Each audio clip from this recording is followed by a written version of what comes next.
Oh my gosh, everybody. It's so early and it's like so like dark and rainy outside. Whew, but hang on now. Hold on. This is gonna hurt. Ugh. But we gotta talk about neuters. Alright, so I showed you what the case endings are about in their most basic sense. I showed you the first, second, and third declension. We talked about third declension stem changes, and we've talked about the fourth and fifth declension briefly. But I didn't get into neuters. So this is not like a whole new declension, okay? There are only 5 declensions. You've seen the endings of the 5 declensions, but basically all you've seen is masculine and feminine endings, right? First declension and the fifth declension are feminine, with some exceptions.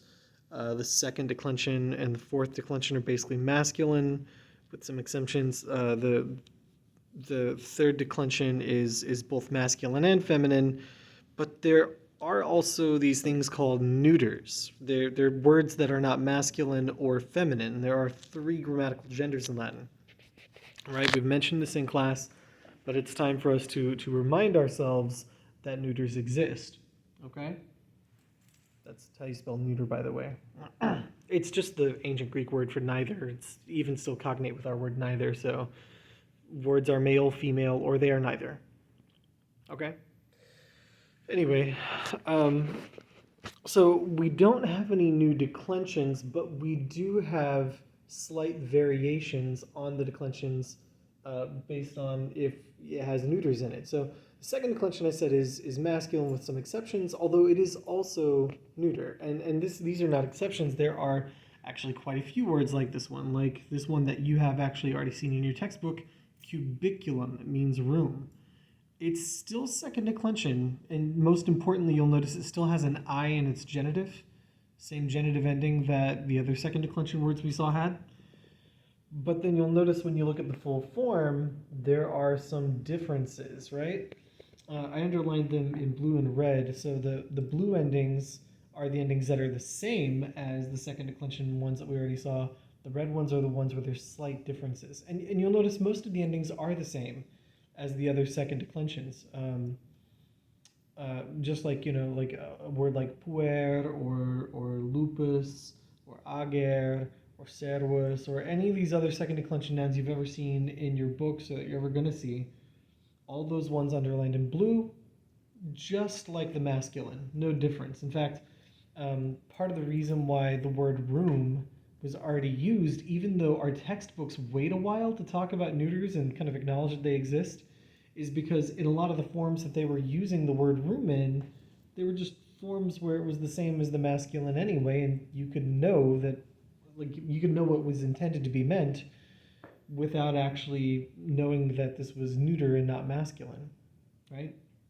But if you ever see a word like this one in the nominative, it's not going to end in a US, it's going to end in a UM. And this gets to a real important detail of neuters. The nominative and accusative form of the neuter are always the same as each other. Always. There are other spots in declensions where nominatives and accusatives match, but not always. When it's neuter, they always match. The other real important difference here is that in the neuter plural, you have an A instead of an I. And then, of course, in the accusative, you have the A again, because they always have to match. Always.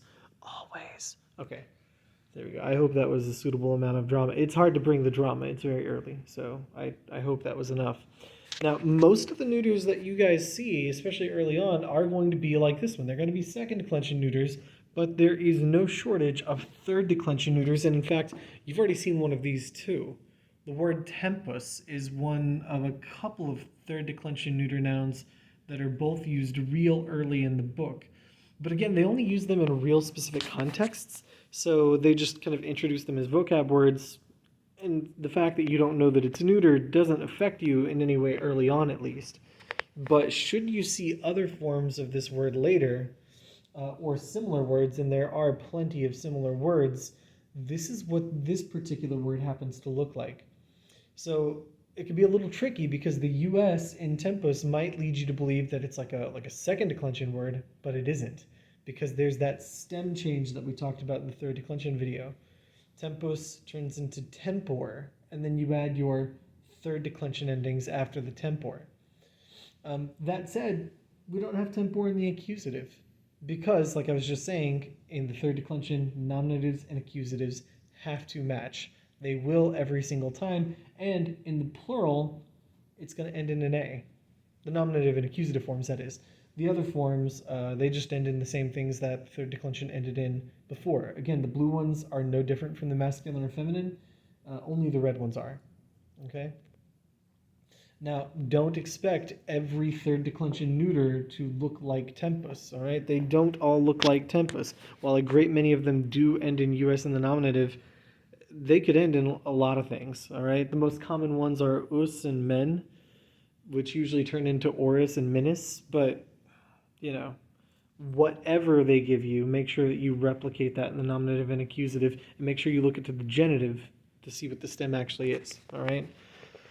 Now, I really want to stop there, but I'm not going to stop there, all right? Because here's the good news. There is no neuter first declension words. Those don't exist.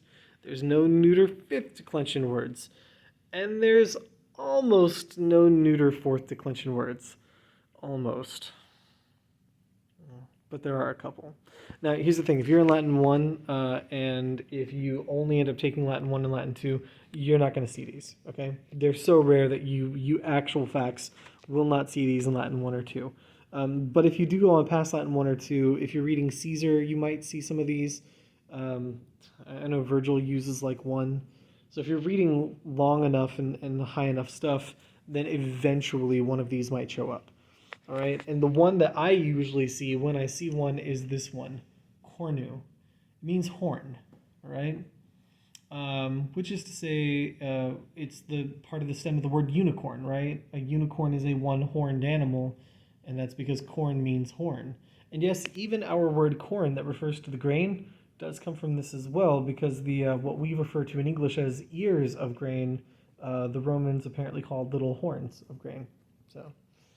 Which actually makes more sense when you think about what the top of various kinds of grain plants look like. They do look more like horns than ears. Anyway, this is by far the weirdest of all the declension endings that we're going to look at. I can't make any accounting for it. So it is definitely fourth declension because the genitive has the same long US that other fourth declensions have. But then the nominative just ends in U. And then every other singular form that's not genitive also just ends in U. This isn't just the nominative and accusative matching, which we know they must do, but for some reason the dative and ablative do as well. Okay. Cool. On the plural side, it's a little more reasonable because, again, the genitive, dative, and ablative are just like they would have been if it weren't a neuter.